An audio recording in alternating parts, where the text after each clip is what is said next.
রবিবার দেখুন, জানুন সত্য রামায়ণ, যা এখনো কোনো সংবাদ মাধ্যমে প্রচারিত হয়নি। একসময় এই সত্য রামায়ণ আদালতের নির্দেশে নিষিদ্ধ ঘোষিত হয়েছিল, পরে সে নির্দেশ উঠে যায়। কেন? তবে কি আদালত এই সত্য রামায়ণকে মান্যতা দিয়েছিল? দশরথের কি আরো 350 জন স্ত্রী ছিল? ঋষ্যশৃঙ্গ মুনি কি রাম, লক্ষ্মণ, ভরত, শত্রুঘ্নের পিতা? দেবী সরস্বতী কি কৈকেয়ীর দাসী মন্থরা? নারদের অভিশাপেই কি বিষ্ণুর মর্তে রাম হয়ে জন্মগ্রহণ? সীতা কি সম্মতি দিয়ে রাবণের সঙ্গে লঙ্কায় যান? রাম কি লক্ষ্মণকে হত্যা করতে চেয়েছিলেন? এমন অনেক অজানা তথ্য জানতে দেখুন সত্য রামায়ণ দিগদর্শন চ্যানেলে। প্রতি রবিবার রাত 10টায় প্রকাশিত হবে।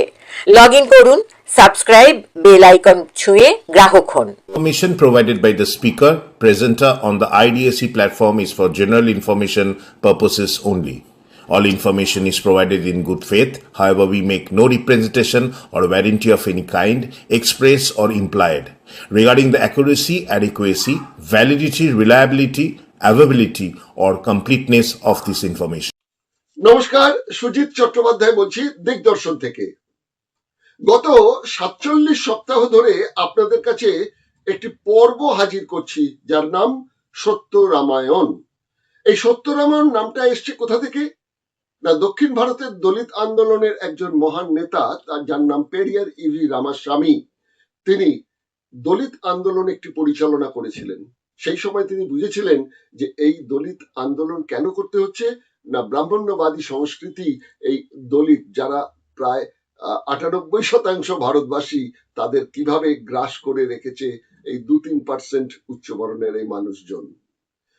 সেটা তিনি অনুধাবন করতে গিয়ে দেখলেন যে আমাদের রামায়ণ, মহাভারত ইত্যাদি যে গ্রন্থগুলো প্রচারিত হয়েছে, ঘরে ঘরে প্রচার করে দেওয়া হয়েছে, সেই গ্রন্থগুলো তো নয়, গ্রন্থগুলোর নামে বিভিন্ন গল্প গাথা আর কি কত কথার ঢঙে সারা ভারতবর্ষ জুড়েই তখন প্রচার হয়েছে।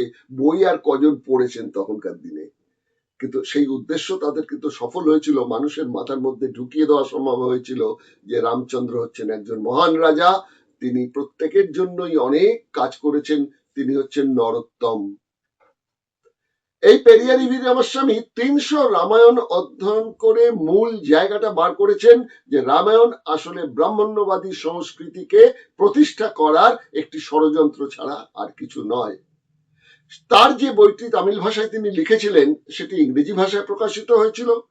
তারপর সত্য রামায়ণ নাম দিয়ে ললিত সিং যাদব, উত্তরপ্রদেশের একজন দলিত আন্দোলনের নেতা, এই বইটি প্রকাশ করেছিলেন। সেই সময় তখনকার উত্তরপ্রদেশের যে কংগ্রেস সরকার ছিল, বইটি নিষিদ্ধ করে দেয়। ললিত সিং যাদব এবং তার সহযোগীরা সুপ্রিম কোর্টে গিয়ে মামলা করে সেই মামলা জিতে ফেরেন এবং আদালতে আমাদের বিচারকরা বলেছিলেন যে মত প্রকাশের অধিকার সবার আছে এবং যে মত প্রকাশ করে সত্য রামায়ণ রচনা হয়েছে তার পেছনে কিন্তু অনেক তথ্য, যুক্তি, প্রামাণ্য বিষয়বস্তু আছে।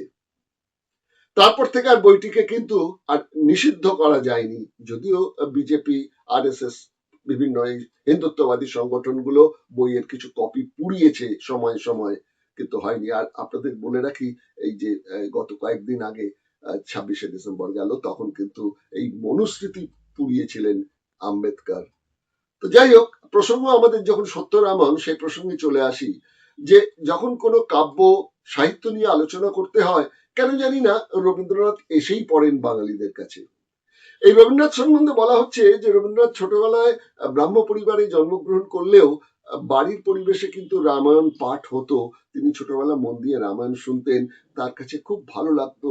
রামায়ণ তার কাছে ছিল হিরো, রামচন্দ্র এবং এই বানরদের নিয়ে তার যুদ্ধ, সীতাকে, রাজকন্যাকে মানে দস্যুর হাত থেকে ছিনিয়ে নিয়ে আসা, এরকম একটা অ্যাডভেঞ্চারে তিনি মজেছিলেন, আর 10টা বাচ্চা যেরকম হয় আর কি। সেই সময় তিনি বাল্মীকি প্রতিভা লিখলেন তার 20 বছর বয়সে একটি গীতিনাট্য, এবং সেটি তিনি অভিনয় করলেন তার বাড়ির মঞ্চেতে।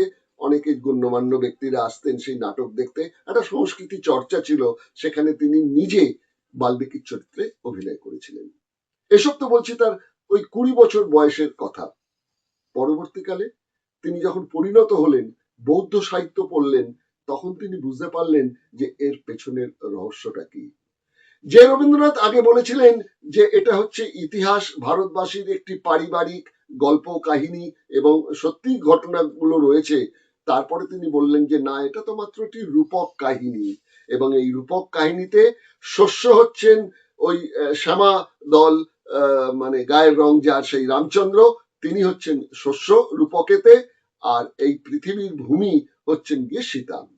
সেই অর্থে এই ভূমির সঙ্গে শস্যের যে সম্পর্ক, সেটাকে নিয়েই তিনি বলেছিলেন রাম এবং সীতা হচ্ছেন ভাই বোন, যেটা দশরথ জাতকেও আপনারা একই কথা পেয়েছেন। এই রবীন্দ্রনাথ তিনি কিন্তু ওই নারদের যে কথোপকথন ছিল বাল্মীকির সঙ্গে, যেটা বাল্মীকি লিখেছিলেন, সেখানে কথাটির সংস্কৃত যে শ্লোকটি ছিল সেটাকে বঙ্গানুবাদ করেছিলেন রবীন্দ্রনাথ। সেই বঙ্গানুবাদ করে তিনি বলেছিলেন, যেটা নারদের বিখ্যাত উক্তি ধ্বনিত হয়েছিল, তিনি বাংলা অনুবাদ করে কি বলেছিলেন, তিনি বলেছিলেন, সেই সত্য যা রচিবে তুমি, ঘটে যা তা সব সত্য নয় কবি, তব মনোভূমি রামের জন্মস্থান, অযোধ্যার চেয়ে সত্য যেন। তা আমরা এই রবীন্দ্রনাথের দৃষ্টিতে রামায়ণ এই প্রসঙ্গে একটা প্রতিবেদন হাজির করছি প্রথমে, তারপর এই বাংলায় যিনি বইটি অনুবাদ করেছিলেন সেই রঞ্জিত মিস্ত্রি, এখানকার দলিত আন্দোলন এবং মানুষের অধিকার রক্ষার সংগ্রামের একজন সৈনিক, তার সঙ্গে ফোনেতে একটি সাক্ষাৎকার আমরা নেব। সেই সাক্ষাৎকারেও আমরা জানতে চাইব রবীন্দ্রনাথের দৃষ্টিভঙ্গি সম্বন্ধে, এবং তার পাশাপাশি জানতে চাইব পেরিয়ার ইভি রামাস্বামী কিভাবে তার আন্দোলন পরিচালনা করেছিলেন। কেরালাতে ভায়াকম যে মন্দির, মহাকাল মন্দির, সেই মন্দিরে প্রবেশাধিকার ছিল না উচ্চ বর্ণের মানুষজনের ছাড়া, তিনি আন্দোলন করে ব্রিটিশকে বাধ্য করেছিলেন সেখানে সব মানুষের প্রবেশাধিকার দিতে। সে সময় গান্ধীজির কি ভূমিকা ছিল? না, গান্ধীজির কিন্তু কোনো ইতিবাচক ভূমিকা ছিল না। সে সম্পর্কেই আমরা শুনবো এই আমাদের রঞ্জিত মিস্ত্রির ফোনের আলাপে। যাই হোক, আপনারা প্রথমে প্রতিবেদন দেখবেন, তারপর তার সঙ্গে ফোনে কি কথাবার্তা হলো সেটাও আপনাদের শোনাচ্ছি। আর একটু আগাম বলে রাখছি, অনুষ্ঠানটা যদি ভালো লাগে আপনাদের, তাহলে নিশ্চয়ই একটু মন্তব্য করবেন, লাইক দেবেন এবং অন্যকে শেয়ার করবেন, এবং অতি অবশ্যই কিন্তু সাবস্ক্রাইব করবেন। আমরা এই অনুষ্ঠানে এরকম ধরনের আরো অনেক অজানা তথ্য আপনাদের সামনে আমরা হাজির করব, কারণ দিগদর্শন দশের পাশে, দেশের সাথে। চলুন অনুষ্ঠানটা শুরু করা যাক। বাংলায় এক প্রবাদ আছে, সর্বঘটে কাঁঠালি কলা। আরেকটি প্রবাদ, সব রান্নায় হলুদের গুঁড়ো। তেমনি কাব্য সাহিত্য যত প্রাচীন হোক বা সমসাময়িক কালের, রবীন্দ্রনাথের প্রসঙ্গ আসবেই। ব্রাহ্ম পরিবারের সন্তান হলেও রবীন্দ্রনাথের রামায়ণ সম্পর্কে অনুরাগ ছোট থেকেই। রামায়ণ প্রাচীন সাহিত্য গ্রন্থে রবীন্দ্রনাথ লিখেছেন, রামায়ণ মহাভারতকে কেবলমাত্র মহাকাব্য বলিলে চলিবে না, তাহা ইতিহাসও বটে। রবীন্দ্রনাথের বেশ কয়েকটি কবিতায় রামায়ণের প্রভাবও আছে। অহল্যার প্রতি, পুরস্কার, ভাষা ও ছন্দ, পতিতা ইত্যাদি ইত্যাদি। মাইকেল মধুসূদনের মেঘনাদ বধ কাব্যের প্রবল সমালোচনা করে রবীন্দ্রনাথ লেখেন, বাল্যকাল হইতে রামের প্রতি আমাদের এরূপ মমতা আছে যে প্রিয় ব্যক্তির মিথ্যা অপবাদ শুনিলে যেরূপ কষ্ট হয়, মেঘনাদ বধ কাব্যে রামের কাহিনী পড়িলে সেইরূপ কষ্ট হয়। রামায়ণের প্রতি রবীন্দ্রনাথের দুর্বলতাকে বিশ্লেষণ করতে গিয়ে পল্লব সেনগুপ্ত 2017 সালের 7 মে গণশক্তি পত্রিকার সাহিত্যপত্র রবিবারের সাময়িকীতে লেখেন, বাল্মীকি রামায়ণের এক জায়গায় রামচন্দ্রের একটি উক্তি আছে, শক্তিশালী লক্ষণের মৃত্যুর পরে, যার মর্মার্থ, দেশে দেশে বউ মেলে হামেশাই, কিন্তু ভাই মেলে না। এই নিন্দার্থ কথাটিকে রবীন্দ্রনাথ ব্যঙ্গার্থে সরাসরি ব্যবহার করেছেন শাস্তি ও যজ্ঞেশ্বরের যজ্ঞ গল্পে। রামচন্দ্রকে আরো একবার পরোক্ষে তিনি ধিক্কৃত করেছেন। বৈদিক মতে যজ্ঞ করার শাস্তি স্বরূপ রাম শিরচ্ছেদ করেছিলেন স্বহস্তে শম্ভুকের। সেই হত্যার কাহিনীকে ভাবনার মডেল করে অচলায়তন নাটকের অনুরূপ একটি ঘটনা প্রসঙ্গে তিনি এনেছেন প্রবল ধিক্কারের মাধ্যমে। আর রথের রশি নাটকে তো সোজাসুজি রামায়ণের ওই ঘটনার উল্লেখ করে কবি তাকে দয়াময় বলে বিদ্রূপ করেছেন। এক সাধারণ মানুষের মুখ দিয়ে। কাদম্বরী চিত্র প্রবন্ধে রবীন্দ্রনাথ একটি ঢেকে চেপে রাখা সত্যকে উন্মোচিত করেছেন। সীতার শত্রু অধার্মিক রাবণ নহে, যে শত্রু সহধর্মী, যে শত্রু সধর্ম রাম। দস্যু রত্নাকরের ঋষি হয়ে ওঠা ঘটনা নিয়ে রবীন্দ্রনাথ রচনা করেন বাল্মীকি প্রতিভা। 1881 সালে লেখা এই গীতিনাট্য প্রথম মঞ্চায়িত হয় ওই 1881 খ্রিস্টাব্দেই। নিজে তিনি অভিনয় করেছিলেন বাল্মীকি চরিত্রে। কৃত্তিবাসী প্রভাবে রবীন্দ্রনাথ বাল্মীকি রামায়ণ লেখেন মাত্র 20 বছর বয়সে। সেই রবীন্দ্রনাথই পরিণত বয়সে ভারতবর্ষের ইতিহাস প্রবন্ধে লিখলেন, এই সমস্ত ইতিহাসকে ঘটনামূলক বলিয়া গণ্য করিবার কোনো প্রয়োজন নাই, আমি ইহাকে ভাবমূলক বলিয়া গণ্য করি। রবীন্দ্রনাথ জাভা যাত্রীর পত্রে লিখেছিলেন, কৃষির হল বিদারণ রেখাকে যদি কোনরূপ দিতেই হয় তবে তাহাকে পৃথিবীর কন্যা বলা যেতে পারে।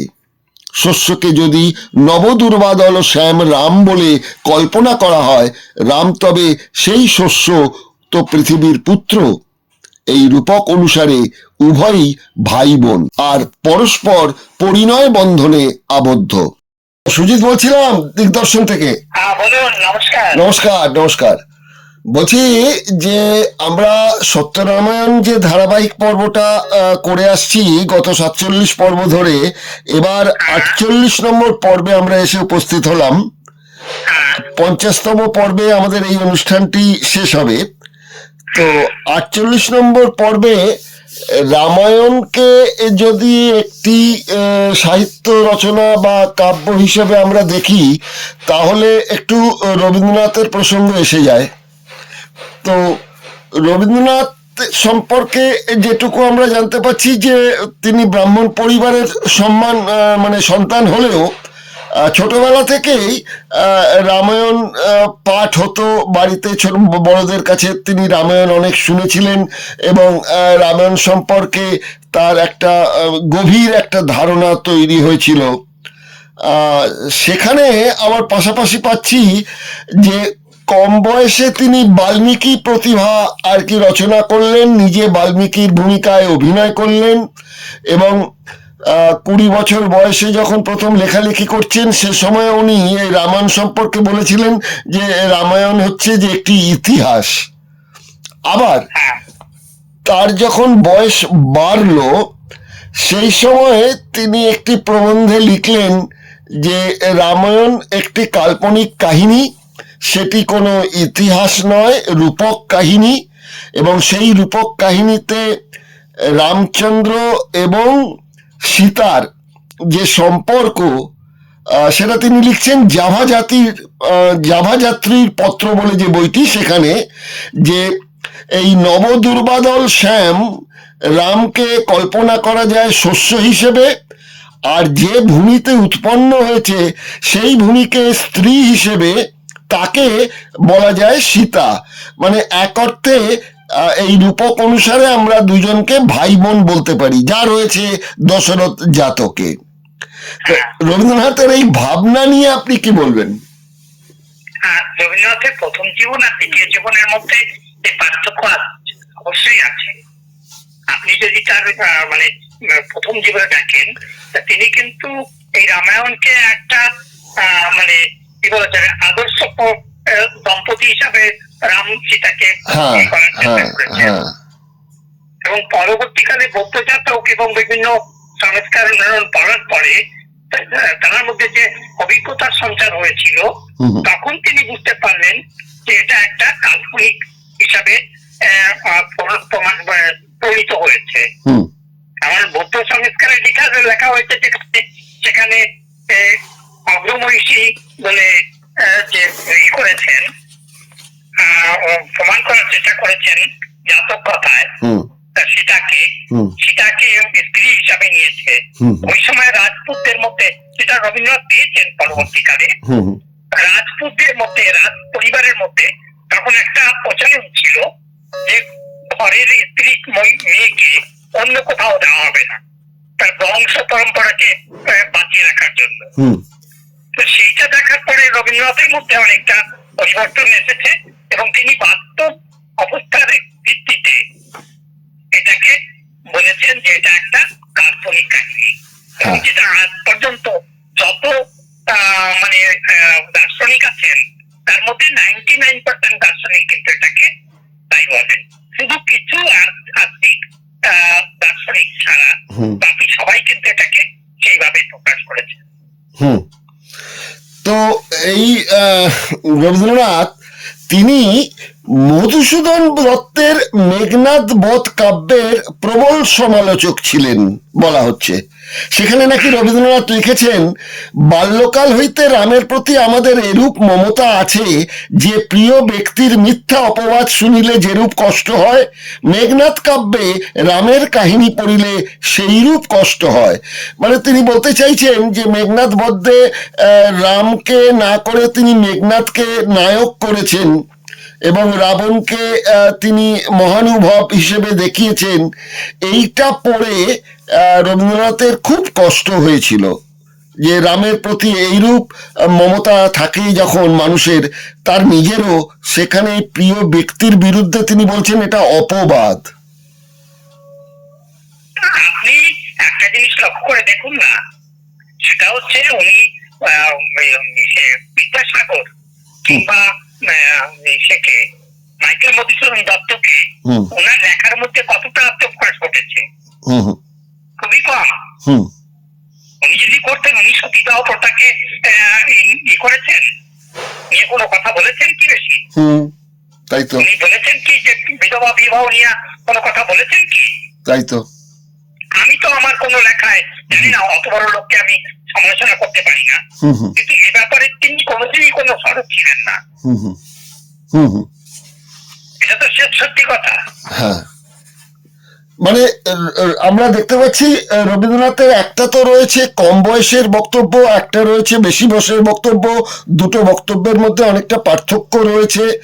আবার অনেক ক্ষেত্রেই দেখা গেছে যে রবীন্দ্রনাথের যে বক্তব্য সেগুলো অনেক সময় মানে একটা দ্বৈত চরিত্র একটা পাচ্ছি, যে একবার একরকম ভাবে বর্ণনা করছেন, আরেক ভাবে বর্ণনা করছেন। এটা কি তাহলে বলতে পারি রবীন্দ্রনাথের মধ্যে সংশয়বাদ প্রবল ভাবে উপস্থিত ছিল? ছিল, সংশয়বাদ ছিল বলেই তো তিনি এই ধর্ম মানে আর্য ধর্মের প্রতি তার বেশি ঝোঁক ছিল। সংশয়বাদেরই একটা প্রতীক হিসাবে। হ্যাঁ, তো এই পর্যন্ত তো আমরা ঠিক আছে। রামায়ণে রবীন্দ্রনাথের যে বক্তব্য এক বিশাল ব্যাপার, আমরা একটু ছোট করে সাধারণ মানুষের কাছে একটুখানি পৌঁছে দিলাম। আমরা এই মুহূর্তে যেটা একটু আরেকটা আলোচনায় চলে যেতে চাইছি, সেটা হচ্ছে যা প্রসঙ্গে আমাদের এই প্রতিটি পর্ব আমরা করছি, সেটা হচ্ছে পেরিয়ার ইভি রামাস্বামীর ওই সত্য রামায়ণ অবলম্বনেতে। সেখানে আমরা এই মানুষটির যে আন্দোলন, সেই আন্দোলনের প্রেক্ষিতে আপনি এটাকে কিভাবে দেখছেন যে ব্রাহ্মণ্যবাদীদের বিরুদ্ধে তার আন্দোলন ছিল এবং আরো কিছু আন্দোলন তার ছিল, মানে পর্যায়ক্রমে পরপর তিনি করেছেন। যেমন একটা আপনাকে বলতে পারি, সেটা হচ্ছে শেরমা দেবী গুরুকুলম আন্দোলন 1925-এ। এই গুরুকুলম আন্দোলন প্রসঙ্গে যদি কিছু একটু বলেন। দেখুন, বাইকম গুরুকুলের সত্যাগ্রহ যেটা বলে প্রচার করা মানে হয়, যেটা হচ্ছে গুরুকুলম আন্দোলন, বাইকম ও গুরুকুলম আন্দোলন।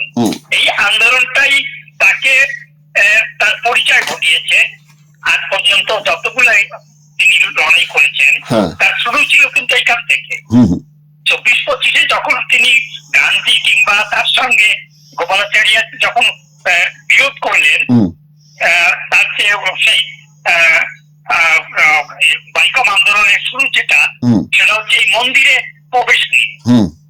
এই মন্দিরে প্রবেশ নিয়ে বিশেষ করে দুটো মানে নিম্ন জাতির লোকদের প্রবেশ তো ছেড়েই দিন, সেই রাস্তা দিয়ে পর্যন্ত যেতে পারত না। এটা ছিল তখনকার সবচেয়ে বড় মানে নোংরামি। এবং সেই ব্যাপারে উনি যখন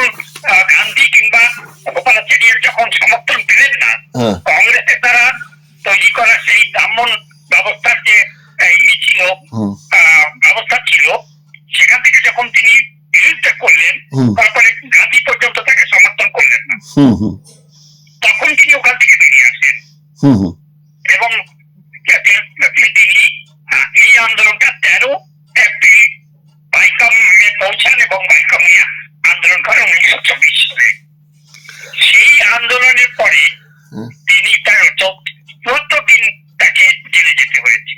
হুম দুবার তিনি গ্রেপ্তার হয়েছেন, 74 দিন তিনি জেলে গেছেন এবং এই আন্দোলনটা পুরো দক্ষিণ ভারতে, বিশেষ করে কেরালা এবং তামিলনাড়ুতে অসম্ভবভাবে ছড়িয়ে পড়ে এবং আজ পর্যন্ত কংগ্রেস তখন থেকে বুঝে গেলেন এই কংগ্রেসে কেউ ব্রাহ্মণবাদী ব্যবস্থা একটা বাহক এবং তার থেকে শুরু করে আজ পর্যন্ত ধীরে ধীরে ধীরে তিনি নাস্তিকতার দিকে গেলেন এবং ভারতবর্ষের একজন বড় দার্শনিক রূপে নিজেকে আত্মপ্রকাশ ঘটালেন।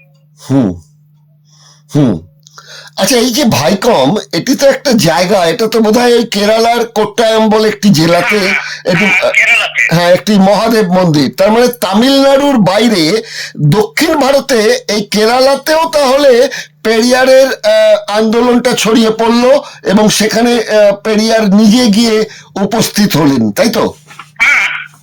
আপনি ওখানে যে আন্দোলনটা শুরু করেছিলেন তিনি হচ্ছেন জর্জ জোসেফ আর গ্রুপ নীলকণ্ঠন নাম্বুদ্বীপার, এরাই আন্দোলনটাকে শুরু করেছিলেন, বাইকম আন্দোলন। সেই আন্দোলনে ওনাকে আমন্ত্রণ করা হলো, উনি একেবারে খুব সহজে সেখানে আন্দোলনে গেলেন এবং মুখ্য ভূমিকায় উনি এসে দাঁড়ালেন। এবং আপনি দেখুন কেরালা এবং তামিলনাড়ুর যে সামাজিক উত্থান এবং যে শিক্ষা, স্বাস্থ্য, এইসব নিয়ে যে আজকের দিনে যে হয়েছে, তার পিছনে পেরিয়ারের আন্দোলন মুখ্য ভূমিকা নিয়েছে। তাহলে অস্বীকার করতে পারেন না। সে তো বটেই। আমরা যে তাহলে প্রতি মুহূর্তে শুনি যে মুসলিমরা মানে পরধর্ম সহিষ্ণু নয়, তারা খুন করত মুসলিম ছাড়া অন্য ধর্মেদের, বিশেষ করে হিন্দু ধর্মের মানুষজনদের, এরকম তো একটা ন্যারেটিভ প্রচার করা হচ্ছে। কিন্তু ইতিহাস যেটা বলছে, এই কেরালাতেই এই ঘটনার পরিপ্রেক্ষিতে যখন দলিত সম্প্রদায়ের এবং তথাকথিত নিচু বর্ণের মানুষজন ওই শিব মন্দিরে ঢোকার একটা আন্দোলন করেছিলেন, তখন নাকি সেখানকার রাজ্যের সেনাবাহিনীর প্রধান গোয়েন্দা কুঞ্জকুটি পিল্লা আর পদ্মনাভ পিল্লার সঙ্গে পরামর্শ করে সেখানকার পুরোহিতরা নাকি 200 জন নিরস্ত্র যুবককে আর কি মানে করেন, প্রতিরোধ করেন। তখন প্রায় 12 জন তাদের আক্রমণে নাকি হত্যা হয়েছিল এবং পরবর্তীকালে নাকি সেই হত্যার পরিমাণ দাঁড়িয়ে যায় প্রায় 200, এবং তাদের নাকি ওই মন্দিরের উত্তর পূর্বে একটা পুকুর ছিল, সেই পুকুরে পুঁতে দেওয়া হয়েছিল। তখন এই পুকুরটির নাম দেওয়া হয় দালওয়া কুলাম। তাহলে এই গণহত্যা তো তাহলে হিন্দু ব্রাহ্মণ্যবাদীরা তো এইভাবেই তো আরেক হিন্দু বলে যাদের দাবি করা হচ্ছে তাদের সেভাবে নৃশংসভাবে হত্যা করেছে। তারপরে তো আপনি দেখবেন যে বাইকম মিরার বলে ওনাকে আখ্যা দেওয়া হয়েছিল এবং এই আন্দোলন এত তীব্র হয়েছিল যেটা পরবর্তীকালে ইতিহাসে কোথাও ভালো করে আসেনি, ব্রাহ্মণ্যবাদীরা এটাকে আনতে দেওয়া হয়নি। কিন্তু আপনি দেখুন 1925 সালে এই মন্দির প্রবেশ নিয়ে আইন তৈরি হলো, কিন্তু আপনাকে দেখতে হবে একটা বড় গুরুত্বপূর্ণ ভূমিকা। আজকে ভারতবর্ষে বিভিন্ন প্রান্তে মন্দিরে প্রবেশ নিয়ে যে লড়াইটা, সে লড়াইটার প্রথম শুরু তো বেরিয়ে করেছে। কিন্তু ইতিহাসে একটি কালেকশন, এটা আপনি দেখবেন যদি দেখেন, এটা হয়েছে 1936 সালে। হ্যাঁ, তাহলে এত বড় একটা গণহত্যা হলো, হিন্দু ব্রাহ্মণ্যবাদী উচ্চবর্ণের মানুষ মন্দিরে দলিতদের প্রবেশ করতে দেবে না বলে এত বড় একটা গণহত্যা করলো, ইতিহাসের পাতায় তো পুরো ব্যাপারটা চেপে যাওয়া হয়েছে।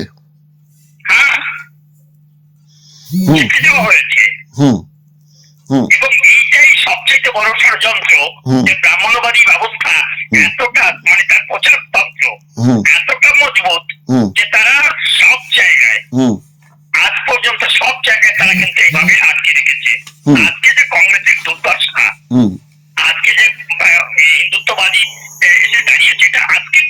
হুম হুম এটা গান্ধীর থেকে তখন থেকে শুরু হয়েছে হুম হুম এবং আজকে তার পরিণতি এসে দেখা দিয়েছে। হুম কংগ্রেসের মধ্যে একটা বড় অংশ, ম্যাক্সিমাম, যারা ব্রিটিশের সঙ্গে মিলে এই তৈরি করেছিল কংগ্রেস, হুম এবং এটা এক ধরনের সাপ্রেস হুম কমিউনিস্টদের রোখার জন্য কিংবা এই দলিত আন্দোলনকে স্তব্ধ করার জন্য হুম তারা করেছিল এটা। হুম তাহলে যার ফলে আজকে করুন অবস্থা ভারতবর্ষে, এটা মিডিয়া তখন বারবার বলেছে। আর আজকে আপনি একটা কথা ভেবে দেখুন তো, আজকেও ভারতবর্ষে মিডিয়াদের যে আন্দোলন সেটা কত প্রাসঙ্গিক, আপনি ভাবুন সেটা। হুম আর এই আন্দোলনে তো দেখতে পাচ্ছি যে মেয়েরা, বিশেষ করে রামাস্বামীর স্ত্রী ইভি নাগাম্মা, তিনিও গ্রেপ্তার হয়েছেন 20 মে 1924 সালে আন্দোলনে, এবং টি কে মাধবনের স্ত্রী, জর্জ জোসেফের স্ত্রী, এরাও কিন্তু মানে কি বলবো, গ্রেপ্তার হয়েছিলেন, তাই তো? হ্যাঁ, গ্রেপ্তার হয়েছিলেন তারা। তাহলে আমরা সমানভাবে স্বামী স্ত্রী মিলে হ্যাঁ। সমানভাবে হ্যাঁ এই আন্দোলনে মুখর হয়েছেন। হ্যাঁ আর একটা অদ্ভুত জিনিস দেখুন, তার স্ত্রী একজন ধর্মপ্রেমী ছিলেন। হুম প্রথম স্ত্রী যখন সে বিয়ে করেছে, হ্যাঁ ঠিক তাকে তিনি শিক্ষিতা করে হুম এই আন্দোলনের মুখ্য ধারায় নিয়ে এসেছে। হুম এবং যখন গান্ধী বুঝতে পারলেন যে নারীরাও আগে বেরিয়ে আসছে এবং এটা একটা মারাত্মক অবস্থা দাঁড়াবে, তখন তিনি পেরিয়ার থেকে নিজেকে সরিয়ে দিলেন। হ্যাঁ, তো এখানেও তো গান্ধীজির যে ভূমিকা, সেই গান্ধীজির ভূমিকাও তো আমরা সেরকম কোনো কিছু দেখতে পাচ্ছি না। আপনি গান্ধীকে কি বলবেন? গান্ধী তো চুপ ছিল ব্রিটিশ সাম্রাজ্যে। একদিকে সাবরকার কিংবা রলবারকার, এরা ছিল হিন্দু মহাসভার, একদিকে গান্ধী।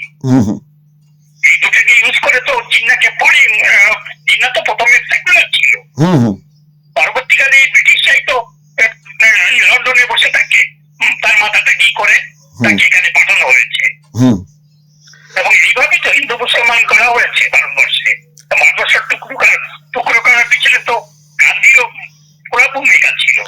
তাহলে কেরালার এই যে মহাদেবের মন্দিরে দলিতদের প্রবেশাধিকার নিয়ে ইভি রামাস্বামীর যে আন্দোলন, সেই আন্দোলনে দেখতে পাচ্ছি যে তাকে ভাইকমের বীর উপাধি দেওয়া হয়েছিল, এবং শেষ পর্যন্ত 1936 সালে এই ভাইকম সত্যাগ্রহ আন্দোলনে তিনি জয়ী হন এবং ব্রিটিশ সরকার বাধ্য হন মন্দিরে দলিত ও অস্পৃশ্যদের প্রবেশকে আইনি স্বীকৃতি দিতে। তাহলে এখানে তো আমরা দেখতে পাচ্ছি যে গান্ধীজির থেকে অনেক বেশি এই সংগ্রামেতে মানে পেরিয়ার ইভি রামাস্বামীর কাছে তো গান্ধীজি এখানে ম্লান হয়ে গেলেন।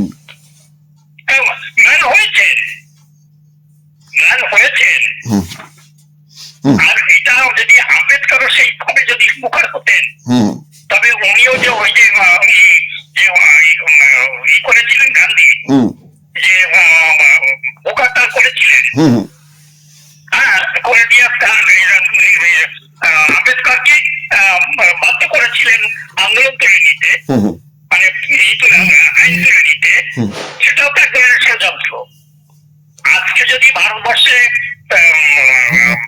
আম্বেদকর আর পেরিয়ার যদি একসঙ্গে হতেন, তাহলে ভারতবর্ষের মুক্তি আন্দোলনে, জাতীয় ব্যবস্থার উন্নয়নে অনেক বড় ভূমিকা হতো, কিন্তু তা করেননি।